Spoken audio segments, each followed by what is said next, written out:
Ceci est un livre audio autogénéré par Google. Du même auteur. Droit des contrats avec Fabrice Bien.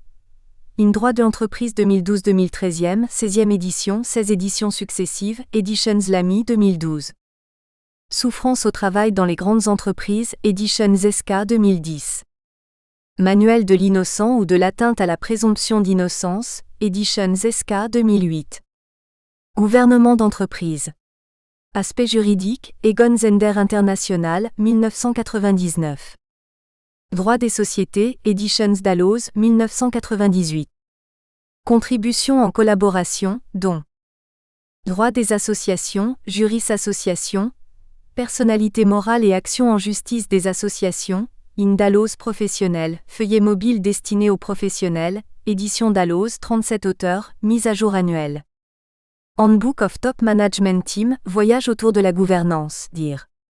Franck Bournois, published by Palgrave Macmillan 2010 à Division of Macmillan Publishers Limited Contribution with Gilles Van Weyck Title, Ethics, Cynicism and Governance, English Edition of Comités Exécutives. Corporate Governance Around the World, Contribution, édité par Anna Siri Routledge Taylor & Francis Group Angleterre, 2008. Encyclopédie de la dirigeance d'entreprises comités exécutifs, Voyage au cœur de la dirigeance, HEC, ESCP, EAP, Editions Erol 2007 en collab. Avec Gilles Van Weyck pour la contribution éthique cynisme management. Traité de gouvernance corporative.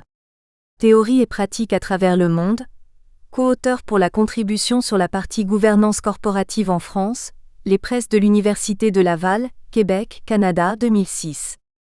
Aspect of Globalisation, Corporate Governance and Independent Director, Editions Ioannis Dionysios Salavrakos, 2004, éditeur scientifique Athènes Institute for Education and Research.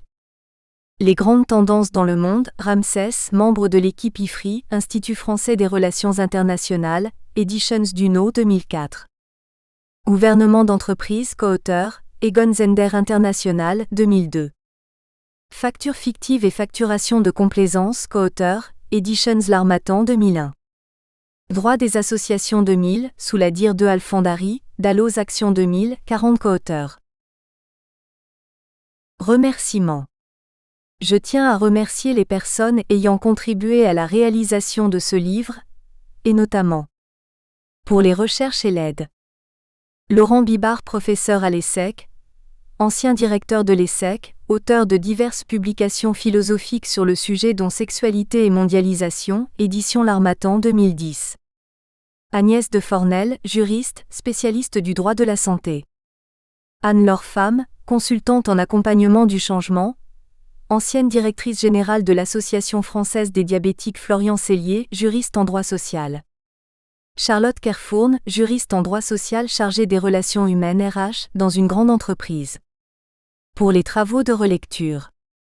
Vanessa Padiolo, professeure à l'EMA Vendée, docteur en lettres. Pour le soutien toujours amical et sans faille. Jérôme de Verdière, journaliste et animateur de la revue de presse sur Paris Première. Sandra Mouyal, juriste. Directrice d'agence immobilière. Pour les conseils avisés. Guy Chatti, professeur honoraire des universités, ancien vice-président de l'Université Paris 13, écrivain et poète Éric Abitbol, psychologue. Je remercie enfin Anne-Marie, qui m'a toujours supporté dans mes pérégrinations d'auteur et qui une fois encore n'a pas failli à cette tâche. Introduction. Pourquoi cette étude ? L'intérêt du public et de la société française pour les activités sexuelles ou à connotation sexuelle est particulièrement développé et apparaît de plus en plus au grand jour. Pourtant l'hypocrisie ambiante, les contradictions, les incohérences, les errements sont légion en la matière. Le mot libertin est un joli mot. Il évoque de prime abord la liberté. De nos jours, ce terme vise essentiellement la liberté sexuelle et plus particulièrement les personnes qui, à titre occasionnel ou plus régulièrement, pratiquent l'échangisme. Le terme échangiste est moins joli que celui de libertin. Il évoque le marché, le libre-échange.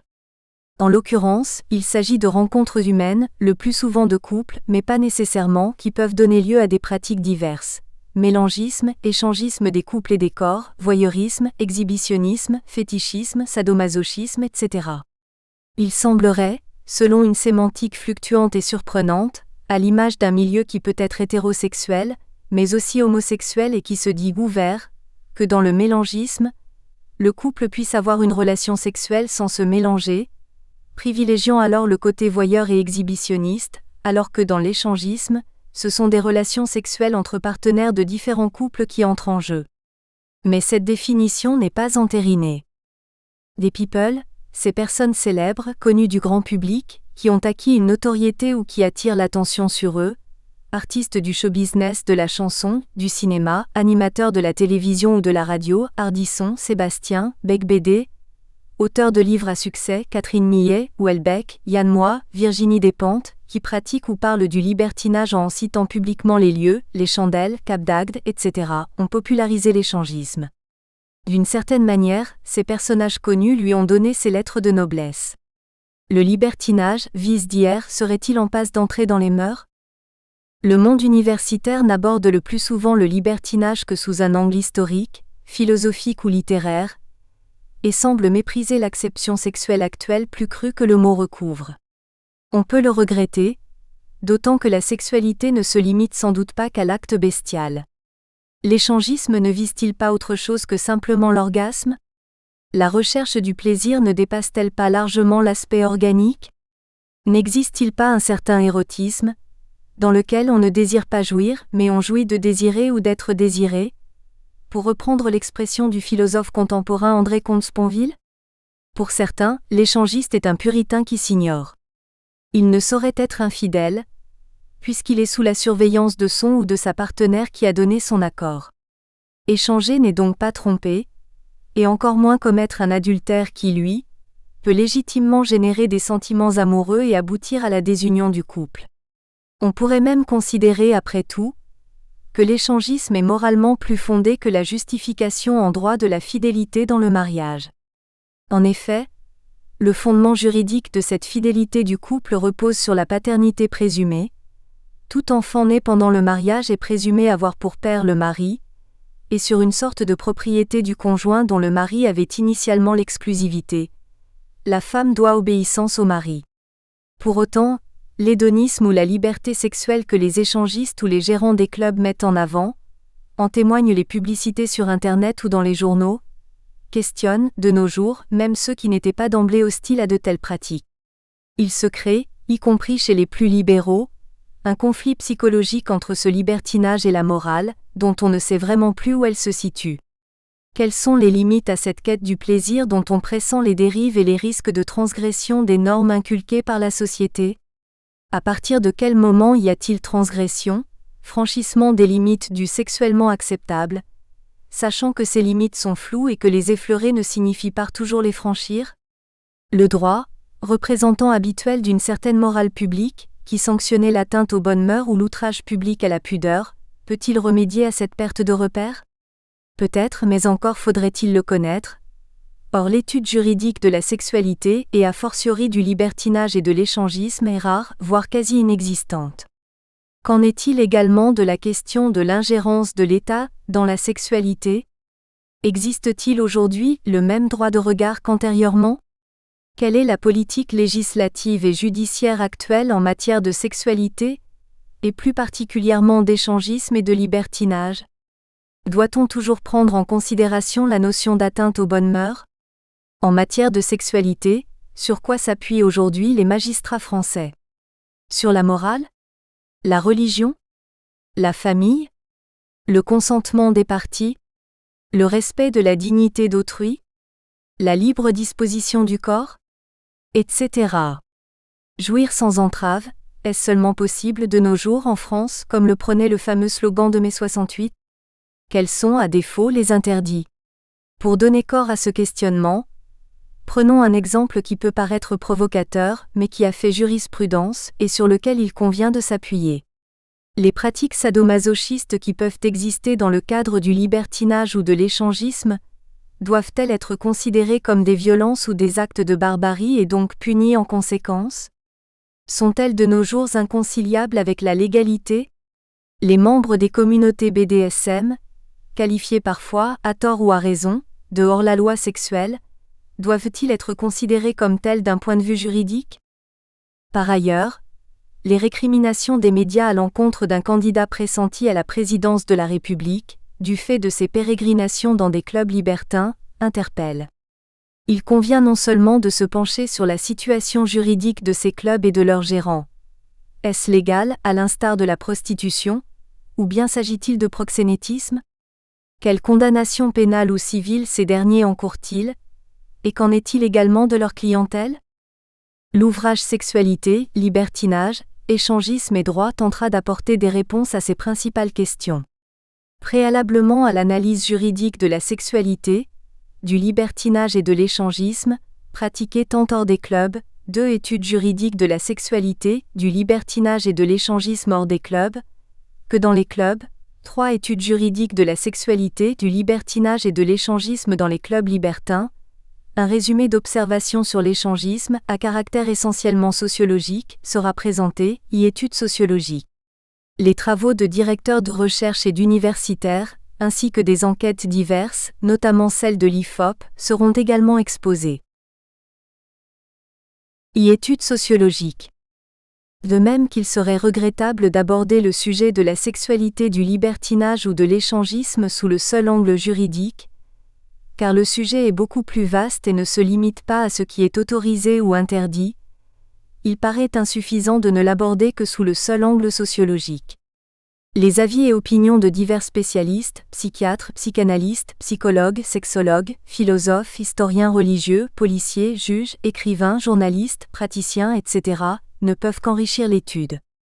L'intitulé Études sociologiques, qui a pour mérite d'être bref, n'exclut donc pas l'écoute et la brève prise en compte d'opinions de spécialistes exerçant dans des domaines divers. Du libertinage d'origine au club échangiste. Le libertinage est actuellement souvent associé au péché, et notamment au péché de chair. Tel ne fut pas toujours le cas. Un des origines du mot libertin à nos jours. Le terme libertin vient étymologiquement du mot latin libertinus. Le libertin est l'esclave qui vient d'être affranchi. On l'oppose traditionnellement à Rome à l'homme libre. Calvin utilise pour la première fois ce terme pour désigner des déviationnistes protestants religieux qui ne voyaient d'ordre moral que celui de la nature, niaient la notion de péché et pratiquaient un certain communautarisme. Ces libertins s'affranchissaient donc des dogmes établis par la religion, et se comportaient au regard de l'Église comme des dévoyés. Après l'assimilation du terme libertin à celui d'athée et de matérialiste par opposition à l'esprit religieux, le libertin devient au XVIIe siècle un incroyant, un impie n'ayant donc de ce fait pas de morale puisque cette dernière était liée à la religion. Tel fut le cas par exemple de Don Juan, mais aussi de Molière. Il faut toutefois nuancer cette considération et noter que le protestant Pierre Bell, en 1683, dans les Pensées diverses sur la comète, considérait que les athées eux-mêmes pouvaient être vertueux. La notion de religion accolée à celle de libertin a progressivement disparu au début du XVIIIe siècle. Mais le mot libertin conservait encore quelque chose de transgressif. Il incorporait une sorte de tendance anarchiste. Le terme libertin fut assimilé ainsi parfois à celui de libertaire. Le libertin a par la suite été associé aux bourgeois qui dépassaient les limites conventionnelles et avaient des attitudes dépravées sans toutefois tomber dans une vulgarité dite populaire. On évoque ainsi le libertinage mondain, toujours d'actualité. On convient de même que le roman libertin à la française. En 1782 paraissent Les liaisons dangereuses de Choderlos de Laclos, est le produit d'un certain élitisme, d'une conception aristocratique de la vie. L'importance du ton, du style, l'élégance de l'expression le distinguent du roman pornographique. Des écrivains libertaires, Marcuse et Reich, ont au XXe siècle critiqué la répression sexuelle de la société et élaboré une conception non culpabilisante de la sexualité.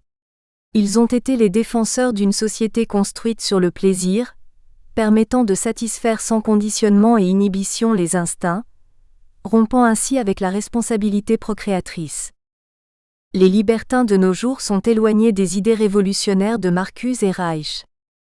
Le club libertin renvoie actuellement à la frivolité, au dévergondage et plus encore à la sexualité de groupe que nous examinerons de manière juridique à travers l'étude spécifique. Il s'y attache un certain raffinement bourgeois lié à l'histoire et à la culture. Les romans libertins du XVIIIe siècle ont beaucoup séduit. Pour être clair, on évoque plus volontiers le terme de club libertin plus que celui de club de rencontres sexuelles ou club d'échangistes. Il appartient au sociologue ou à l'anthropologue de nous faire connaître si ce petit monde libertin qui semble en expansion se distingue clairement par son milieu de celui des maisons de débauche tarifées. Nous soulignerons l'intérêt de la distinction en droit. 2. Des déviances sexuelles dites libertines. Les déviances sexuelles étaient à l'origine en France considérées comme des infractions ou des crimes commis plus contre la religion, et donc la morale que contre le royaume ou l'État. L'influence du christianisme promouvant la monogamie a été considérable. Mais la France a été un des premiers pays après la Révolution de 1789, où le droit pénal a pris une autonomie, relative, par rapport à la religion. Elle a aboli par exemple le crime de zoophilie ou de sodomie, alors qu'à la même époque l'Angleterre punissait de pendaison les sodomites et homosexuels. Dans le cadre d'une société essentiellement patriarcale, où le père était chef de famille et à qui la femme devait obéissance, le viol entre époux n'existait pas, un grand libéralisme sexuel jusqu'au XXe siècle était accepté sous réserve de discrétion. Les ébats de toutes sortes devaient rester cachés au public. On craignait à défaut les désordres et la contagion. On a donc cherché à protéger plus l'atteinte à l'ordre public qu'à défendre le particulier outragé. La femme, l'épouse subordonnée au mari, en a subi les conséquences. Si le comportement sexuel devenait en revanche trop visible, trop public, l'État intervenait. L'infraction passe-partout, d'outrage public à la pudeur, était applicable. L'article 330 issu du Code Napoléon aujourd'hui aboli est le suivant. Toute personne qui aura commis un outrage public à la pudeur sera punie d'un emprisonnement de 3 mois à 2 ans, et d'une amende de 500 farades à 15 000 F. La lutte contre les infractions sexuelles tend aujourd'hui à changer de forme. Elle est actuellement fondée dans son principe sur la protection de la personne. L'atteinte à l'intégrité et à la dignité de cette dernière est essentiellement prise en considération. Le délit très général d'outrage public est abrogé. Il est remplacé par l'article 222 à 32 du Code pénal qui évoque l'atteinte sexuelle. Le respect du libre consentement est aussi plus récemment encore devenu essentiel, prédominant même parfois sur la protection de la personne. Les incriminations sexuelles du nouveau Code pénal de 1994 se sont multipliées alors que l'incrimination générale, grand fourre-tout, d'outrage public à la pudeur, disparaissait. Les peines ont été aggravées. Une volonté d'effet d'affichage est manifeste. Mais, en raison d'une certaine laïcisation, le principe est celui de la liberté sexuelle. On peut à cet effet considérer qu'il existe en matière sexuelle un droit promu par le législateur et dissocié du péché, de la morale, de la religion voire de l'État. L'atteinte à Dieu, au père de famille, au mari, à l'ordre public n'est plus une référence comme antérieurement pour prononcer des condamnations. Mais les mentalités du passé en matière de mœurs semblent encore subsistantes. Une mention particulière doit être consacrée à la femme. Il faut reconnaître que de tout temps et dans tout pays, la femme en matière de sexe et de libertinage n'a guère été privilégiée par rapport à l'homme et a fortiori son mari que ce soit en Grèce ou dans la Rome antique. Certaines, certes, furent de grandes libertines comme de grandes mécènes. Il en fut ainsi de Marguerite de Valois, 1553-1615, dite la reine Margot qui devint reine de Navarre. Elle séjourna à la cour de Nérac, qui devint connue pour la multiplicité des aventures amoureuses. Il en fut de même de la tsarine Catherine II, 1729-1796, impératrice de Russie en 1762, grande amoureuse aux amants multiples dont le comte Grégoire Orloff ou le général Potemkin. Elle fit scandale à l'époque par le nombre de ses unions éphémères, mais sut parfaitement remplir ses fonctions publiques. Mais il s'agit là d'exceptions et de femmes de la noblesse. De manière plus générale, les lois sur la femme jusqu'au environ de 1967, et notamment les dispositions sur la femme mariée, car c'est le mariage qui la rendait juridiquement incapable, on la classait dans les cours de droit comme une incapable de droit à l'instar du mineur ou du fou, ont toujours privilégié la mainmise du mari sur cette dernière. Ainsi, le Code civil de 1804 réaffirme que si les époux se doivent mutuellement fidélité, art. 212, l'homme adultère n'est passible d'une condamnation que s'il a entretenu et logé sa maîtresse sous le même toit que son épouse, art. 230. Le Code pénal de 1808 punit la femme adultère de 3 mois à 2 ans de prison, art. 337, alors que le mari n'est passible que d'une amende. La femme mariée ne peut être considérée comme violée par son mari même si elle n'est pas consentante jusqu'en 1975. Mariage, viol légal, purent dire les féministes.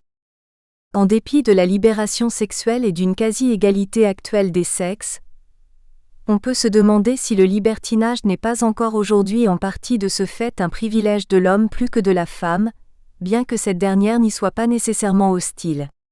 Des féministes ont même revendiqué le droit pour une épouse de tromper son mari. Un des aspects du libertinage, couple et club échangiste. L'échangisme était initialement une pratique sexuelle discrète réservée aux classes supérieures. Du fait de la licéité reconnue en 1994 des clubs échangistes et d'une grande liberté sexuelle, l'échangisme s'est développé. Il est devenu un phénomène de mode, illustré par Houellebecq dans son livre paru en 1998. Il est de nos jours valorisé par des médias via certaines émissions de télévision, Ardisson, et pratiqué aussi par les classes moyennes et même des couples de plus en plus jeunes. L'utilisation plus discrète d'Internet a contribué à favoriser ce processus, et en a accéléré la démocratisation. Les soirées privées selon le sondage IFOP 2010, voire annexe, conservent encore en revanche un profil élitiste et sont majoritairement fréquentées par les cadres supérieurs. 53% de CSP+, contre 44% de CSP, et une clientèle plus âgée, 53% d'hommes de 50 ans et plus. Reste à définir la notion bien complexe de soirée privée. Selon l'enquête IFOP en date du 15 juin 2010, voire annexe, les 2/3 des hommes interrogés, 64%, contre moins d'une femme sur 3, 31%, aimeraient ou pourraient envisager une relation avec 2 personnes du sexe opposé. Par ailleurs, plus d'un homme sur 3 en couple, 35%, contre 16% des femmes en couple, accepteraient un plan à 4 si leur partenaire le leur suggérait. Pour 10% des femmes, il s'agirait davantage de se faire plaisir, 10%, que de faire plaisir à leur conjoint, 6%. Mais il ne semble s'agir là que d'un conditionnel et sans doute d'un fantasme. Le passage à l'acte est en effet beaucoup plus rare. Selon l'enquête IFOP de 2012, annexe, les personnes entre 18 et 69 ans ayant des pratiques échangistes représenteraient 5% de la population. L'enquête IFOP de 2010, annexe, révélait un pourcentage de 7%. Ce phénomène est donc minoritaire dans la pratique, mais il l'est moins dans les esprits. Les pourcentages évoqués représentent toutefois un nombre non négligeable de pratiquants entre 18 et 69 ans, environ 400 000 pratiquants en France.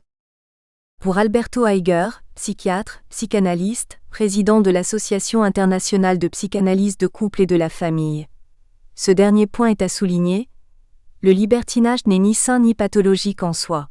Cela suppose un rejet de la culpabilisation, nous penser suffisamment matures pour connaître nos limites, autrement dit assez lucides pour éviter les situations qui atteignent notre estime de soi. Il n'empêche. On jongle avec les frontières. L'échangisme engendre une transgression des modèles classiques concernant la famille, le sexe, le mariage, la fidélité, l'adultère auxquels nous étions habitués et qui pour beaucoup d'entre nous ont constitué le fondement de notre éducation. On doit donc s'interroger sur l'importance, révolutionnaire, de cette transgression. Qu'en est-il vraiment ? Qu'en penser ? Que dit précisément aujourd'hui le droit souvent influencé par la morale, mais qui par ailleurs n'est pas sans influence sur cette morale ? Des analyses seront établies pour une meilleure approche de ce phénomène. Il convient de distinguer l'échangisme des couples à titre privé, dans l'intimité, au domicile, 1, qui se démarque de celui pratiqué dans les clubs 2. Ce dernier ne peut-il pas frôler la prostitution si l'on y prend garde comme en témoignent les diverses poursuites pour proxénétisme des gérants ? 3. Un couple échangiste a une relative transgression par rapport à la fidélité, et un conformisme certain. À 1. La question discutable de l'infidélité, ou de l'adultère. La norme de la sexualité, en dépit d'avancées, est encore dans beaucoup d'esprits la procréation. L'amour est avant tout celui que l'on porte à la famille et aux enfants. Le couple est fondé sur le respect d'un contrat de fidélité. La tradition religieuse est fortement ancrée dans les esprits. L'adultère est banni même s'il ne constitue plus de manière absolue une faute. En matière d'échangisme, il y aurait donc en bonne logique transgression par rapport à cette norme. Toutefois, pour Serge Chaumier, sociologue, professeur des universités, auteur notamment de La déliaison amoureuse, de plus en plus d'unions évoluent vers un degré d'autonomie de plus en plus grand. Les rapports échangistes visent à gérer d'une nouvelle manière les rapports de couple, en assignant une place réduite et localisée à l'infidélité. L'infidélité n'est certes pas la règle de principe, mais son vécu est conjointement préparé et accepté. Couple fissionnel n'est pas forcément synonyme d'infidélité.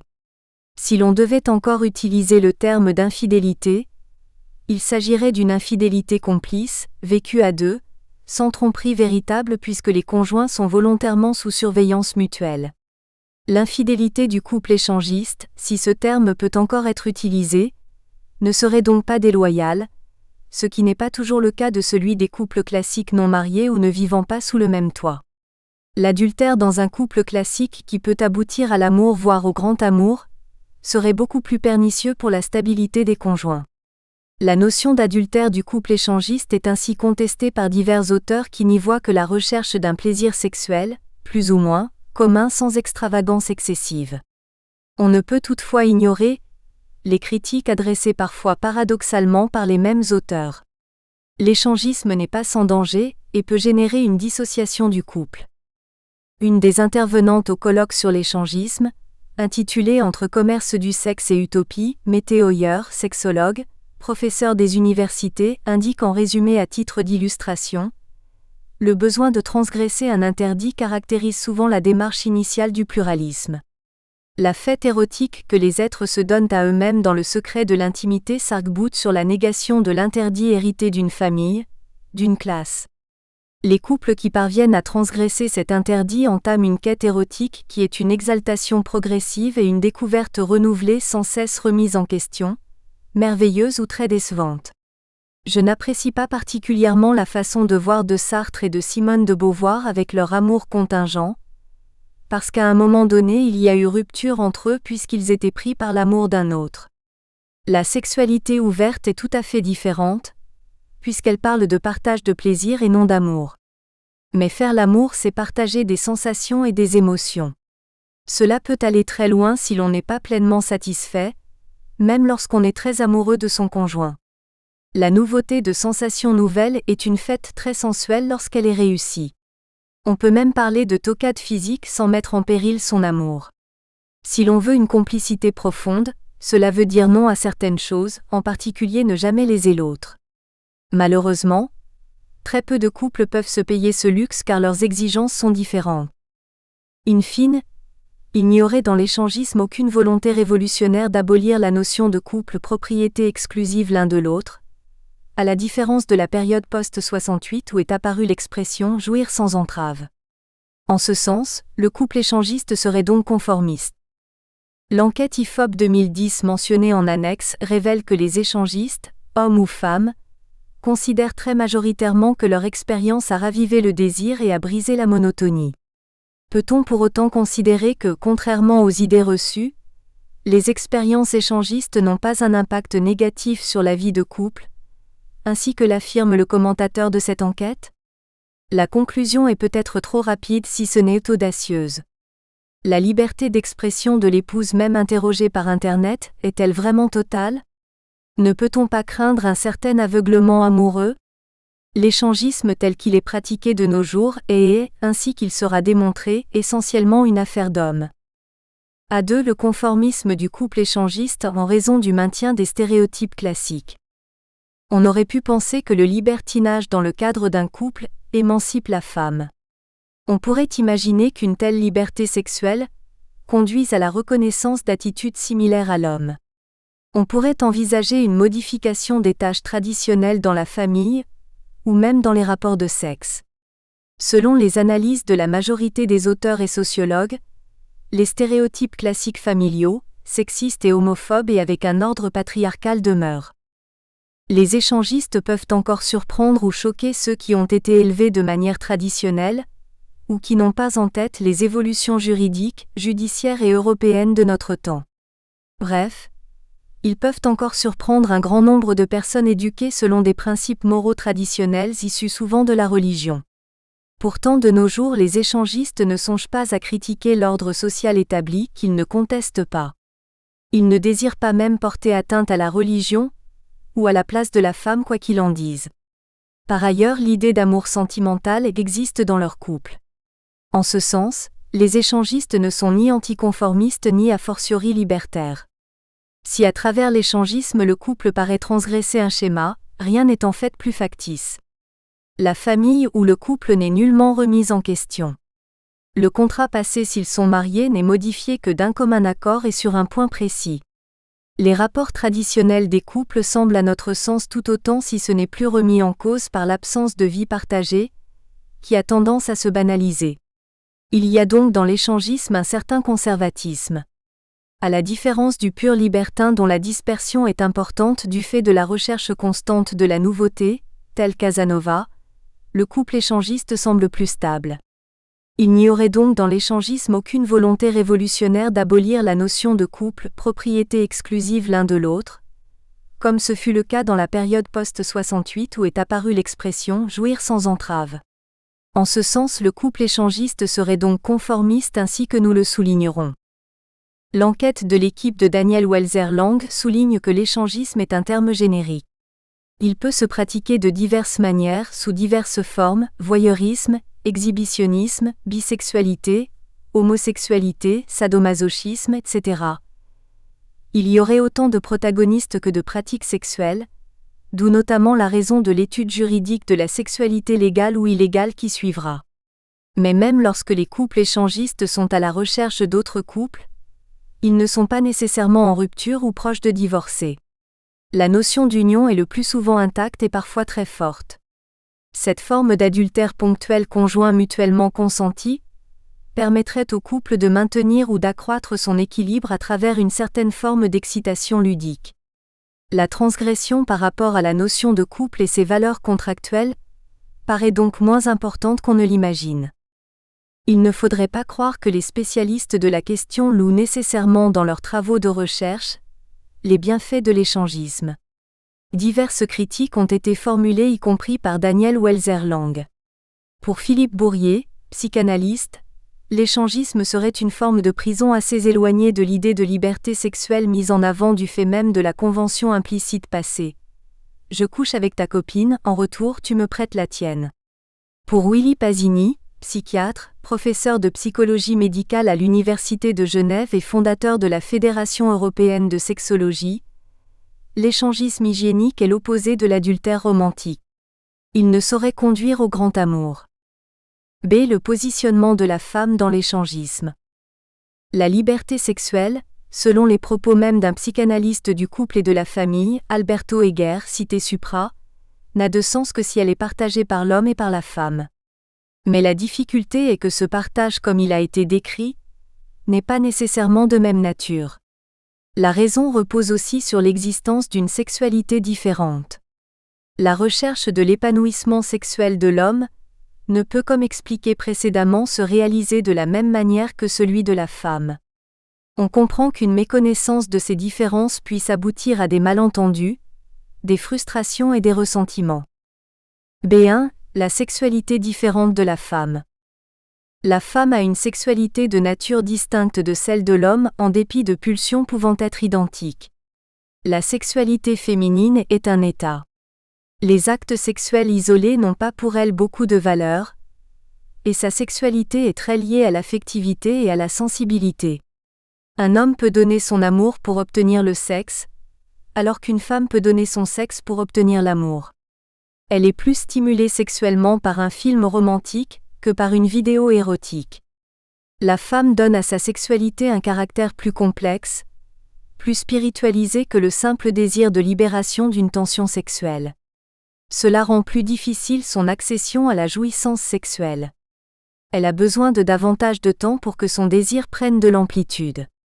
Son plaisir n'est pas comparable à un sommet, mais plutôt à un haut plateau, d'où elle ne redescend que lentement et à regret. Pour elle, ce n'est pas un acte avec un début et une fin, mais une atmosphère d'amour. Son expérience sexuelle pourrait se comparer à un feu de charbon de bois, long à allumer, mais qui, même lorsque les flammes sont éteintes, continue longtemps à se consumer en braise chaude. En 2008, une enquête sur la sexualité en France, dirigée par Nathalie Barjot, directrice de recherche à l'INSERM, et publiée par La Découverte, a confirmé qu'il existe bien une différence entre hommes et femmes dans leur façon respective d'appréhender et de vivre la sexualité.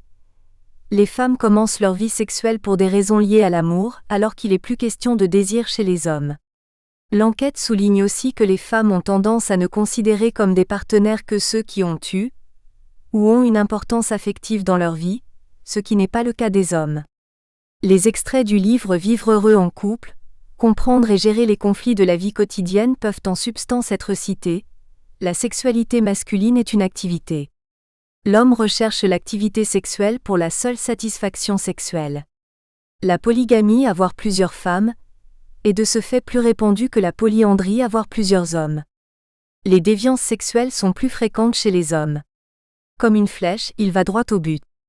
On pourrait comparer son expérience sexuelle à un feu d'herbe bien sèche, qu'une étincelle suffit à allumer, et qui s'éteint vite.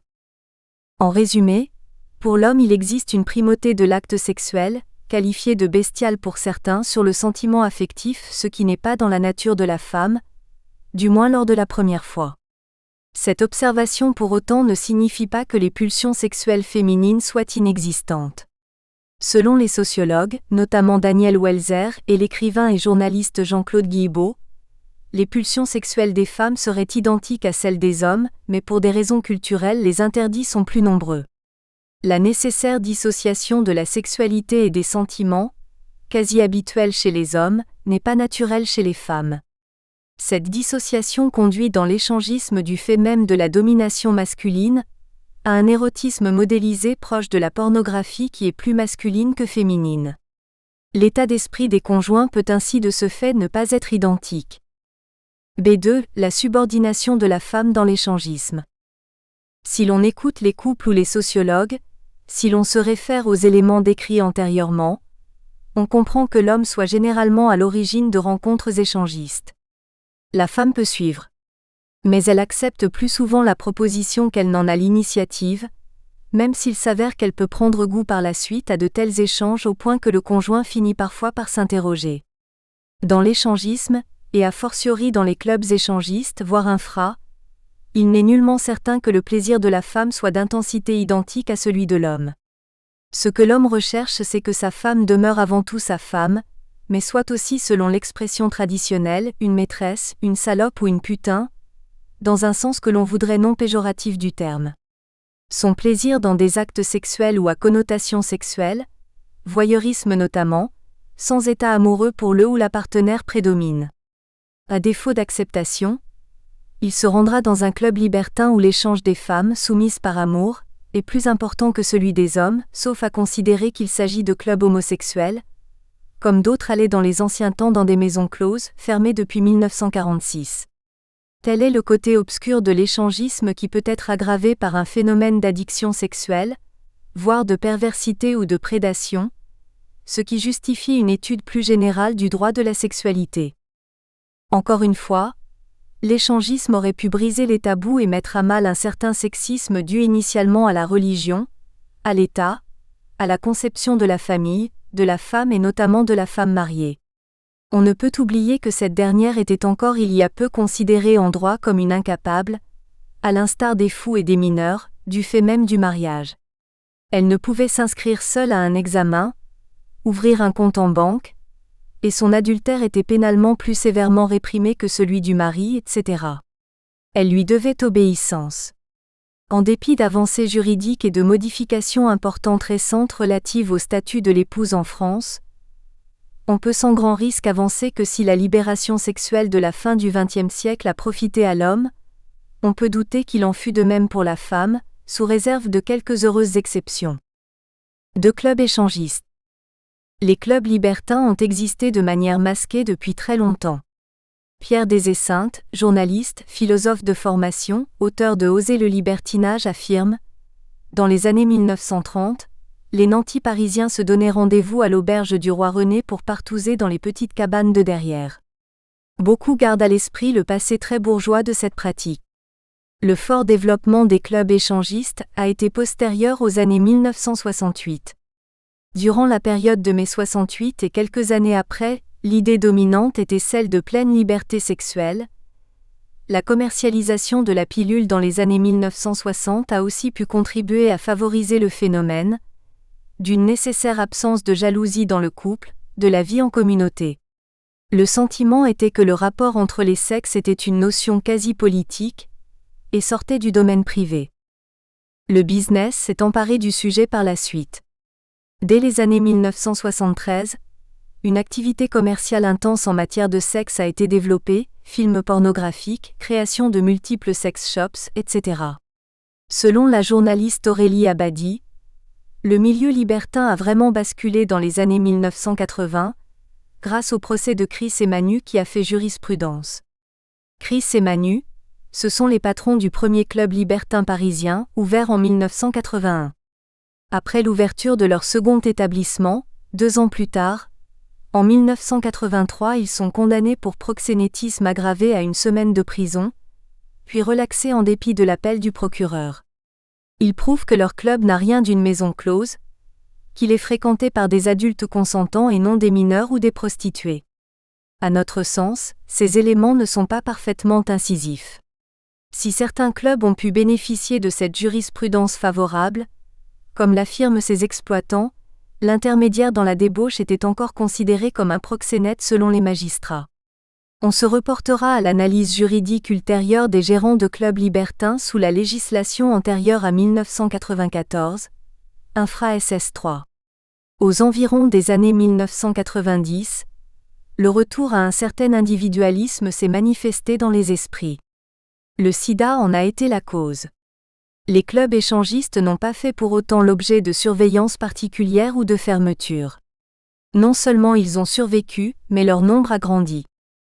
Ces clubs échangistes, appelés aussi de manière plus bourgeoise et plus chic, clubs libertins, ont été et sont toujours exploités sous diverses formes.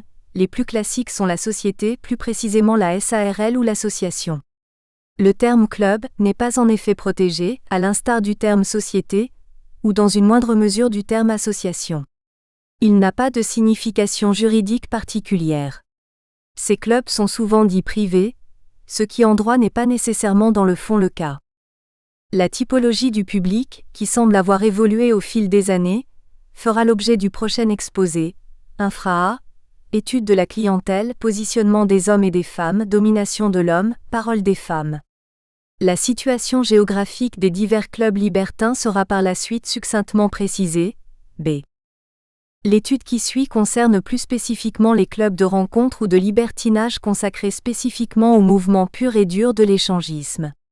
D'autres établissements ayant parfois le même nom générique ou le même nom de façade sont en effet à caractère prostitutionnel. La distinction entre le libertinage échangiste et le libertinage prostitutionnel, sujet abordé dans l'examen juridique, n'est toutefois pas toujours évidente. Des risques de confusion existent. À le public des clubs échangistes. D'après les études de certains sociologues effectuées aux environs des années 2000, les classes moyennes et supérieures sont majoritaires dans les soirées couples des clubs. Les professions fréquemment présentes sont les professions libérales, les professions médicales, médecins et infirmières, les commerçants.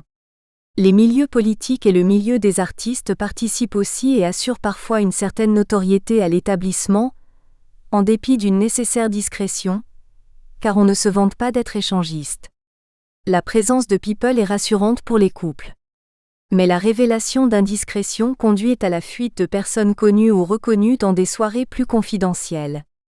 L'âge des couples est variable. On peut noter, selon l'enquête de l'équipe de DeWeltzer qui date de 1998, que la grande majorité des personnes a plus de 40 ans et qu'il n'y a pas que des sceptiques vis-à-vis de la religion qui seraient présents dans les clubs. Toutes les tendances religieuses sont représentées. La démocratisation actuelle oblige toutefois à s'interroger.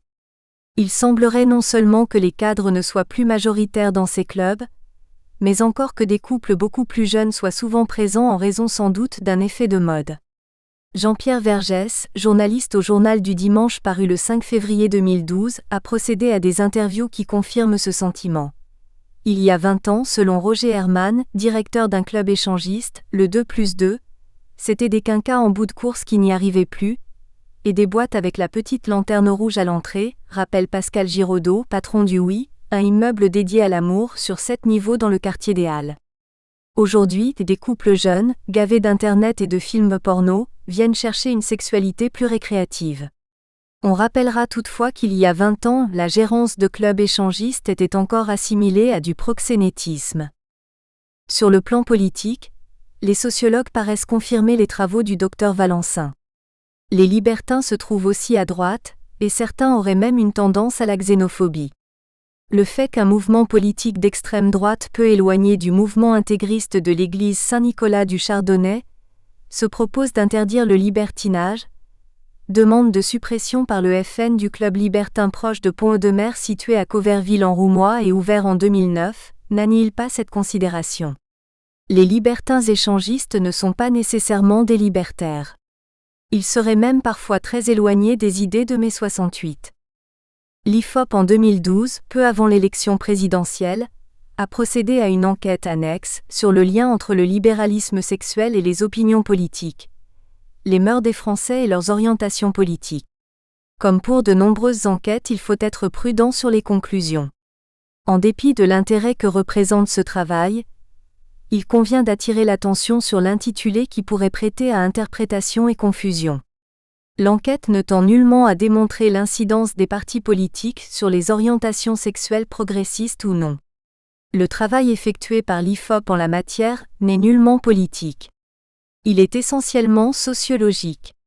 Il étudie la composition des adhérents ou des électeurs de chaque parti, âge, sexe, rapports sexuels, etc. L'importance des rapports sexuels ou des rapports échangistes des adhérents d'un parti par rapport à un autre. Le fait par exemple que 6% des adhérents du Front National aient eu selon l'enquête IFOP 2012 une expérience échangiste, ce qui est supérieur d'1 point à la moyenne nationale qui en 2012 serait de 5% et est aussi supérieur au résultat des électeurs de l'UMP qui est de 3% ne signifie pas nécessairement que le FN est à tendance plus échangiste que l'UMP, mais que les membres qui composent l'UMP sont distincts, peut-être plus âgés que ceux du FN et ou se situent dans une tranche d'âge où les rapports échangistes sont les plus faibles. Sur ce point, l'enquête IFOP 2010 révèle que le profil type d'un échangiste est un couple ou une personne de 31 à 50 ans, 73%. Selon l'enquête de l'IFOP 2012, le nombre moyen de rapports sexuels par mois des électeurs de Nicolas Sarkozy serait de 6,7, celui de l'extrême droite de 8,0 par mois, celui de la gauche parlementaire de 7,6 par mois, de l'extrême gauche de 7,7 par mois. Le score le plus faible est celui des électeurs de F. Bayrou, un peu moins de 6 par mois. Ce serait donc dans les milieux des sympathisants lepénistes que l'on recense les personnes ayant le plus de rapports sexuels par mois. Les électeurs du parti d'extrême droite auraient plus de rapports sexuels par mois que les autres. Pour autant, ils ne sont pas nécessairement plus libres avec le sexe ou plus progressistes ou libertins que les autres, mais les électeurs de Marine Le Pen sont peut-être plus jeunes et ont de ce fait plus d'activité sexuelle. L'âge notamment, mais aussi d'autres facteurs, diminue la fréquence des rapports sexuels. L'attirance des couples pour les clubs, lorsque du moins elle est commune, est la recherche d'un plaisir, de nouveautés, de sensations. Des éléments qui ne sont pas nécessairement contradictoires, animent souvent au même instant les partenaires.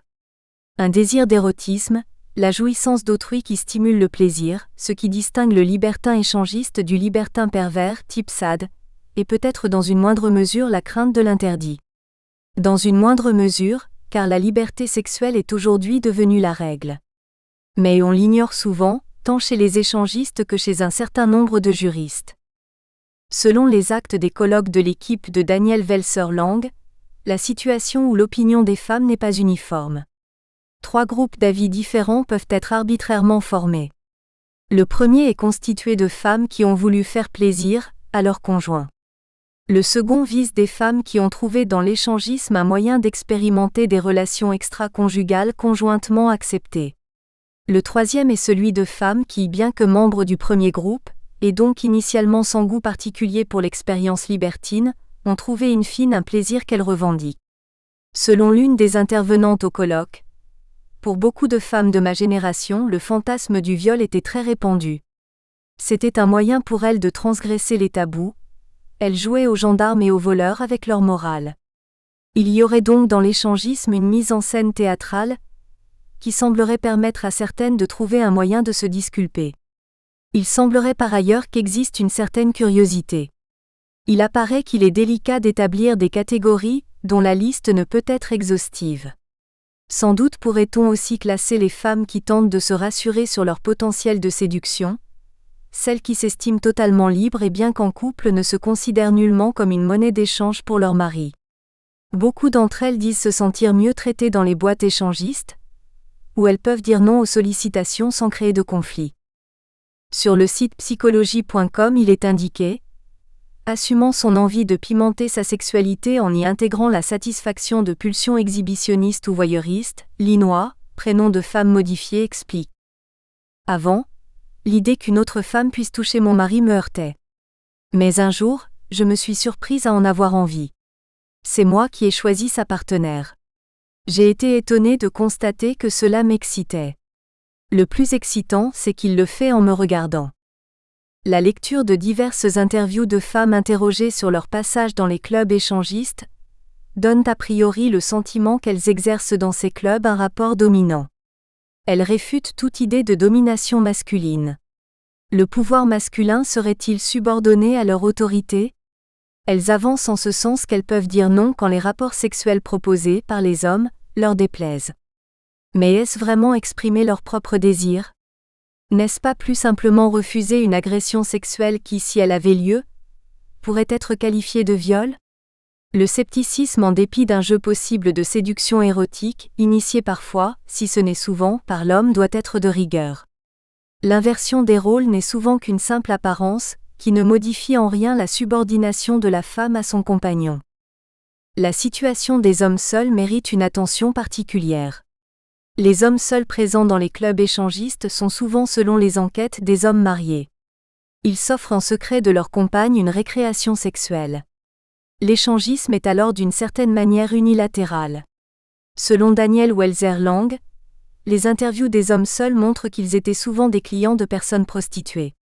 Il compare la situation comme s'il y avait une offre de loisirs ou de restauration. Là où il y avait uniquement prostitution de rue pour un homme marié voulant vivre d'autres rapports sexuels, il y a maintenant une multiplication des offres de lieux. La présence importante des hommes seuls dans les clubs favorise donc l'idée de commerce sexuel, ce d'autant plus au détriment de la femme que ces hommes seuls veulent parfois un retour sur l'investissement financier important qu'ils ont réglé au gérant. Mais de là à parler de prostitution, il y a un large pas que de nombreux interviewés, mais aussi les tribunaux, ont parfois à notre sens allègrement franchi, ce qui paraît exagéré. B. La situation géographique des clubs échangistes. La consultation d'Internet comme celle des enquêtes permet de déterminer les principaux clubs et lieux échangistes. Tous les départements pratiquement en comportent. Ils semblent être plus nombreux dans la région parisienne et le sud de la France, sud-est et sud-ouest. Mais il en existe aussi divers en Bretagne pourtant considérés comme une terre de chrétiens. Annexe 1, Enquête IFOP 2010. Enquête sur les sexualités collectives en France, les Français et l'échangisme, du fantasme à la réalité. Voir Internet, www.ifop.com/point d'interrogation option = publication esperluette type = Paul esperluette id. Téléchargement du résultat de l'étude. Les Français et l'échangisme, du fantasme à la réalité. Paris, le 15 juin 2010. Échangisme, triolisme et autres mélangismes sont autant de formes d'une sexualité de groupe encore peu étudiée. Pour en savoir plus sur ces pratiques autrefois tabous, l'IFOP a mené la première grande enquête sur les sexualités collectives en France. Les données dans ce domaine étant rares, voire inexistantes, ce sondage permet de dresser un tableau exhaustif des différentes formes de multisexualité. Réalisé pour le compte de netéchangisme.com, numéro 1 français des sites de libertinage et d'échangisme, cette enquête révèle que ces pratiques sortent progressivement de l'ombre et que leur accès se démocratise. Parmi les différentes formes d'affranchissement des codes de la sexualité, les jeux sexuels à plusieurs constituent une importante source de fantasmes. L'étude révèle avant tout une acceptation sociale croissante des comportements sexuels sortant du cadre conjugal classique. Dans ce cadre, l'introduction d'un ou plusieurs partenaires dans la vie sexuelle d'un couple apparaît comme une forme de comportement extraconjugal codifié dans lequel chacun est associé au jeu sexuel de l'autre. Le triolisme est la forme de sexualité collective qui génère le plus de fantasmes. En dehors des rapports extra-conjugaux, de loin la pratique la plus répandue au sein des Français, c'est le sexe à trois qui cristallise le plus de fantasmes, notamment au sein de la gent masculine. En effet, les 2/3 des hommes interrogés, 64%, contre moins d'une femme sur 3, 31%, aimeraient ou pourraient envisager une relation avec 2 personnes du sexe opposé. Un homme sur 10, 10%, contre seulement 5% des femmes, déclarent même avoir déjà réalisé ce fantasme. Le pouvoir érotique du triolisme est un peu moins fort dans un cadre conjugal, c'est-à-dire dans un cadre qui implique non pas 2 inconnus ES mais son partenaire habituel et une tierce personne. L'envie de faire l'amour à 3 avec quelqu'un du même sexe que son partenaire n'en reste pas moins partagée par un homme sur 2, 50%, et une femme sur 4, 23%. À l'inverse, peu d'hommes, 17%, se montrent disposés à faire l'amour avec leur femme et un autre homme, la part de la population féminine pouvant envisager une relation avec son partenaire et un autre homme étant tout aussi faible, 17%. L'échangisme au sens strict est un fantasme plus répandu qu'il n'y paraît. L'échangisme entre couples est loin d'être le fantasme d'une minorité de personnes. Au contraire, près d'un homme sur 3, 31%, contre 13% des femmes, aimerait ou pourrait envisager de faire l'amour avec sa partenaire et un autre couple. Faire l'amour avec plusieurs couples dans un club ou une soirée échangiste est en revanche un fantasme un peu moins répandu, notamment chez les hommes, 22% contre 11% chez les femmes. Aux yeux des Français, rencontrer un autre couple légitime par exemple chez l'un des 2 couples semble donc plus rassurant que dans des lieux où leur intimité serait moins préservée. Au-delà de la mesure de ce fantasme, réalisé auprès de l'ensemble des Français, l'IFOP a interrogé plus spécifiquement les personnes en couple pour savoir si elles pourraient concrètement le réaliser avec leur partenaire actuel. Or, les résultats confirment leur disposition en la matière. Plus d'un homme sur 3 en couple, 35% contre 16% des femmes en couple, accepteraient un plan à 4 si leur partenaire le leur suggérait. Et sur ce point, il est intéressant de noter que pour les femmes, il s'agirait davantage de se faire plaisir, 10%, que de faire plaisir à leur conjoint, 6%. L'orgie est une forme extrême de sexualité de groupe qui a aussi ses amateurs. Un tiers des hommes interrogés, 33%, contre une femme sur 5, 20%, n'exclut pas de faire l'amour en même temps avec plusieurs personnes de sexe différent.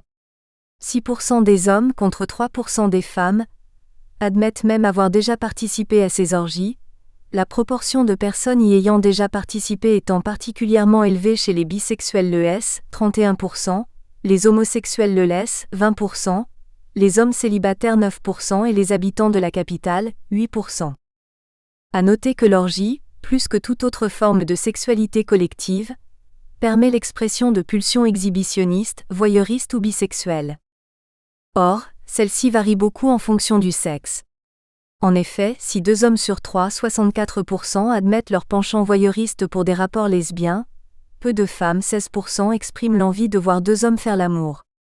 Le goût pour l'exhibitionnisme est lui aussi plus prononcé mais dans une moindre mesure chez les hommes, 29% que chez les femmes, 20%. À l'inverse, faire l'amour avec une personne du même sexe est un fantasme plus répandu dans la gent féminine. Les femmes sont 2 fois plus nombreuses, 31% que les hommes, 16%, à avoir connu ou à pouvoir envisager de vivre un jour une expérience bisexuelle. Dans la réalité, l'échangisme reste pratiqué par une minorité de Français pour lesquels cette forme de multisexualité est occasionnelle, mais plutôt bénéfique à la vie de couple.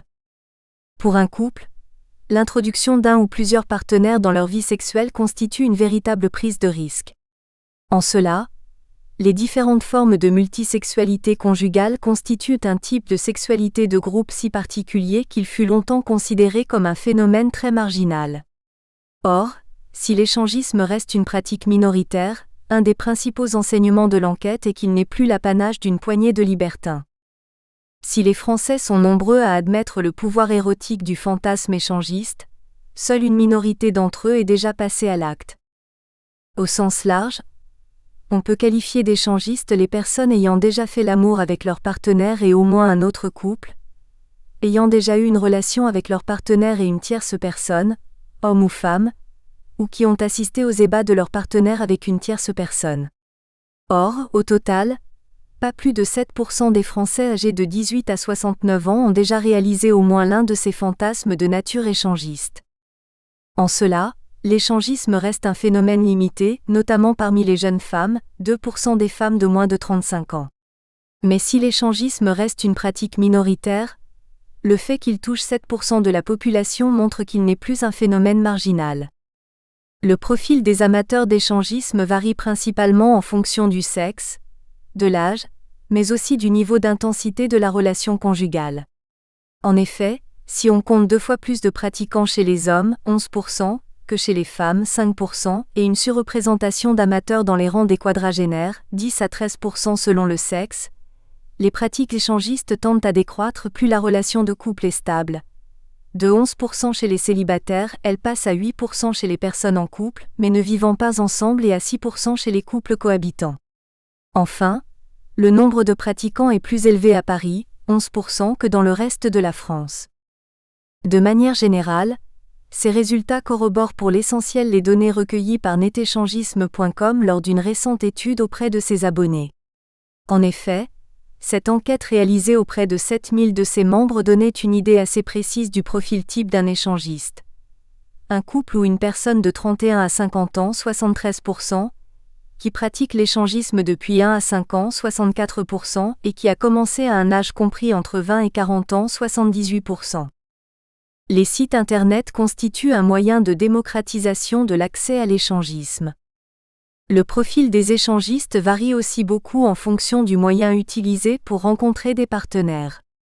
Il faut dire qu'à côté des moyens traditionnels que sont les soirées privées dédiées à l'échangisme et les clubs échangistes, de nouveaux moyens de rencontre sont apparus tels que les sites spécialisés mettant en contact les personnes intéressées par l'échangisme.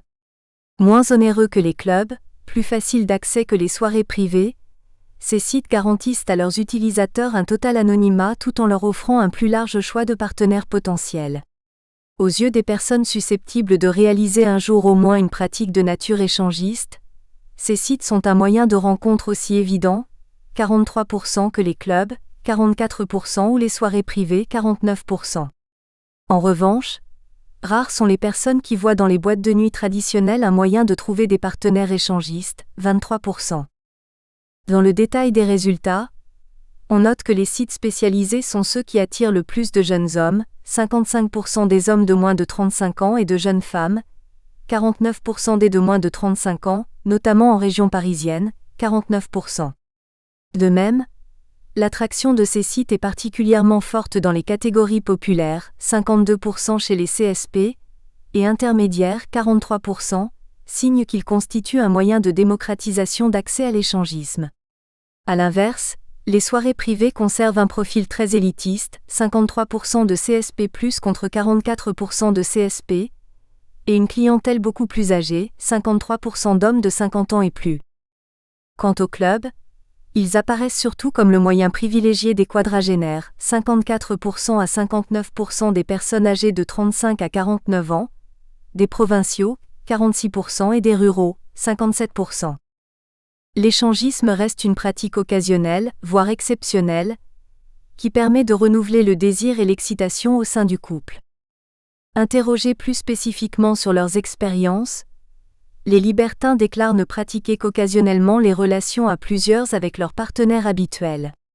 En effet, seul un quart, 27%, pratiquent l'échangisme au moins une fois par mois, les autres ayant ces expériences quelques fois par an, 16%, voire moins souvent, 57%. Ce clivage homme-femme se retrouve d'ailleurs dans le nombre d'expériences sexuelles collectives déclarées avec son partenaire habituel. Si les 2/3 des femmes, 64%, déclarent n'en avoir eu que quelques-unes au cours de leur vie, entre 1 à 3 fois, les échangistes hommes avancent un nombre d'expériences beaucoup plus élevé, 50% en ont eu plus d'une dizaine. Contrairement aux idées reçues, les expériences échangistes n'ont pas un impact négatif sur la vie de couple. Au contraire, l'introduction d'un ou plusieurs partenaires a un impact positif sur la stimulation du désir au sein du couple et ceci, aussi bien pour les hommes, 80%, que pour les femmes, 65%. Permettant de briser la monotonie au sein du couple, la multisexualité dans le cadre conjugal constitue donc un moyen de raviver le désir et l'excitation. 55% des sondés estiment aussi que le libertinage a un impact positif sur la fidélité et la pérennité de leur couple. En revanche, sur d'autres aspects, hommes et femmes divergent quelque peu sur les effets de telles expériences. Nous espérons que vous avez apprécié cet aperçu. Pour continuer à écouter ce livre audio sur Google Play Livres, utilisez le lien dans la description de la vidéo.